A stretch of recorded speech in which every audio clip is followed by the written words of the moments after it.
बच्चों, आज हम पढ़ेंगे औपचारिक और अनौपचारिक के कितने भेद हो सकते हैं। इस बात को आज हम पढ़ेंगे।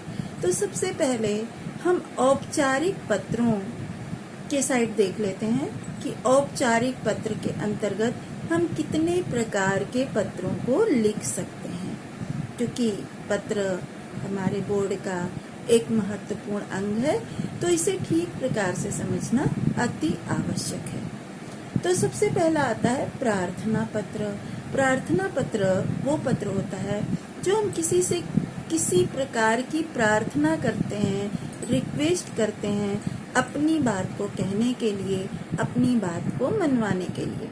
जैसे हम प्रिंसिपल के पास फीस माफ़ करने के लिए पत्र लिखते हैं, कोई हम बीमार हो गए तो उसके लिए हम छुट्टी के लिए पत्र लिखते हैं, या अगर हम किसी ऑफिस में वर्क कर रहे हैं तो हम अपने बॉस को छुट्टी के लिए अप्लाई करते हैं। तो ये सारे पत्र जो हैं वो प्रार्थना पत्र के अंतर्गत आते हैं। दूसरा है शिकायत पत्र।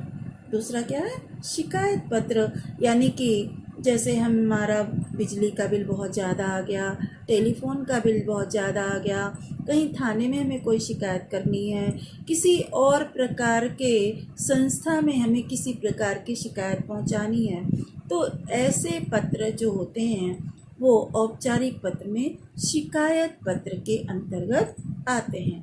तो ये दोनों पत्र आपको समझ में आ गए होंगे। तीसरा है संपादकीय पत्र। जैसे हम मीडिया के माध्यम से किसी समस्या के साइड जो है प्रशासन का ध्यान आकर्षित करवाना चाहते हैं, या कोई विशेष समस्या समाज में पनप रही है, मीडिया के माध्यम से हम उसका भी सलूशन चाहते हैं, उसके बारे में भी जानना चाहते हैं, तो ये सारे पत्र क्या कहलाएंगे? संपादकीय पत्र के अंतर्गत आएंगे। किसी समस्या के लिए हम संपादक के नाम जिस पत्र को लिखते हैं वो संपादकीय पत्र कहलाएंगे। इसके बाद है आवेदन पत्र। आवेदन पत्र किसे कहेंगे? किसी चीज़ के लिए हम आवेदन करें, कहीं पे एंट्रेंस एग्ज़ाम हो रहा है, कहीं पे किसी नौकरी का निकला हुआ है, हमें उसे भरना है, तो ये सारे जो कंडीशन है ये आवेदन पत्र के अंतर्गत आएंगे। इसके बाद है व्यावसायिक पत्र। मान लीजिए कि हमारा कोई बिजनेस है और जैसे हमें किताबें मंगाना है पब्लिशर के पास से, या कोई और हमारा बिजनेस है, तो हम उससे सामान को मंगवाने के लिए या अपने सामान को उन्हें देने के लिए जिस पत्र का सहारा लेते हैं, ऐसा पत्र व्यावसायिक पत्र के अंतर्गत आता है। इसके बाद आता है शासकीय या सरकारी पत्र। शासकीय पत्र या सरकारी पत्र वो पत्र होते हैं जो एक संस्थान दूसरे संस्थान को किसी काम से पत्रों का आदान प्रदान करता है। ऐसे सरकारी या अर्ध सरकारी पत्र इस श्रेणी में आएंगे।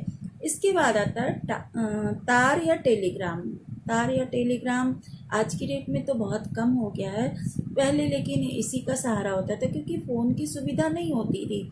तो जब फ़ोन की सुविधा नहीं होती थी तो अर्जेंट में अगर हमें कोई मैसेज पहुंचाना होता था तो हम टेलीग्राम, जिसे हिंदी में तार कहते हैं, तो इसका सहारा लेते थे।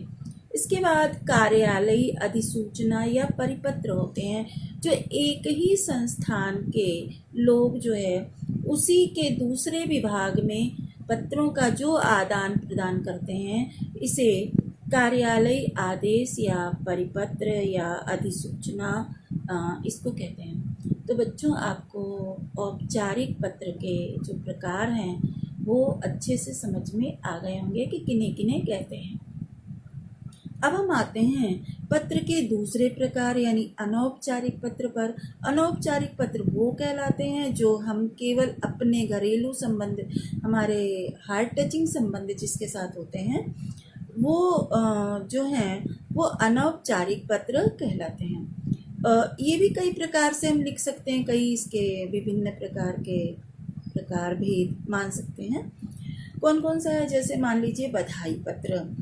किसी हमारे रिलेटिव के यहाँ कोई बच्चे ने बहुत अच्छे नंबरों से किसी क्लास को पास किया, और हम वहाँ पर जा नहीं पाए उसको बधाई देने के लिए, तो हम क्या करेंगे, एक पत्र लिखेंगे जिसे हम बधाई पत्र दे देंगे। या किसी की नौकरी लग गई और हम उसके पास नहीं हैं और हम उसे जो है विश करना चाहते हैं, तो हम उसे एक बधाई पत्र लिख करके भेज देंगे।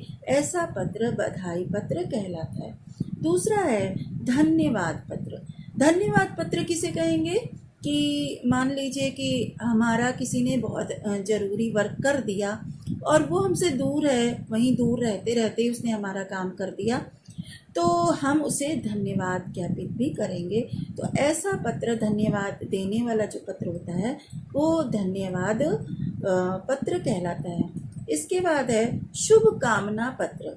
जैसे मान लीजिए कि आपके रिलेशन में किसी बच्चे का बोर्ड पेपर होने जा रहा है या कोई नौकरी के लिए जा रहा है, उसका सिलेक्शन भी लगभग निश्चित सा ही है, तो हम उसे क्या कहते हैं, शुभ कामना देते हैं कि तुम्हारा कार्य जो है वो अच्छी प्रकार से हो जाए। तो ऐसा पत्र जो कहलाता, क्या कहलाएगा, वो शुभ कामना पत्र कहलाएगा। इसके बाद आता है निमंत्रण पत्र। निमंत्रण पत्र तो आप सभी जानते होंगे कि निमंत्रण पत्र किसे कहते हैं। जब हम शादी, ब्याह, मुंडन, किसी भी जो खुशी वाला फंक्शन है उसमें जब किसी को बुलाने के लिए किसी पत्र का व्यवस्था करते हैं, चाहे वो प्रिंटेड हो या लिख करके हो या फ़ोन के माध्यम से, फ़ोन के माध्यम से तो नहीं माना जाएगा, लेकिन जो लिख करके या फिर जो है एक निमंत्रण पत्र जो है हम प्रिंट करवा लेते हैं। तो ऐसा पत्र, जैसे शादी ब्याह में आपके यहाँ भी बहुत सारे निमंत्रण पत्र आते होंगे, तो ऐसा पत्र जो है वो निमंत्रण पत्र की श्रेणी में आएगा। एक और आता है संवेदना पत्र। मान लीजिए किसी का एक्सीडेंट हो गया या दुर्घटना हो गई या फिर किसी के यहाँ कोई देहांत हो गया और हम उसके यहाँ नहीं जा पा रहे हैं, तो हम उसे एक संवेदना पत्र लिख करके दे देते हैं। ऐसा पत्र संवेदना पत्र की श्रेणी में आएगा। तो बच्चों, आपने देख लिया कि औपचारिक पत्र को हम कितने भागों में बांट सकते हैं, कितने प्रकार से लिख सकते हैं, और अनौपचारिक पत्र को भी हम कितने प्रकार से लिख सकते हैं। ये दोनों कंडीशन आपको समझ में आ गई है। पत्र किसे कहते हैं, उसे कैसे लिखते हैं, उसके कौन कौन से अंग होते हैं, ये हम आपको पिछले वीडियो में बता चुके हैं। तो अगर आपको इन सब की भी जानकारी चाहिए तो आपको पहले के वीडियो ऑन करके देख लेना होगा। धन्यवाद बच्चों।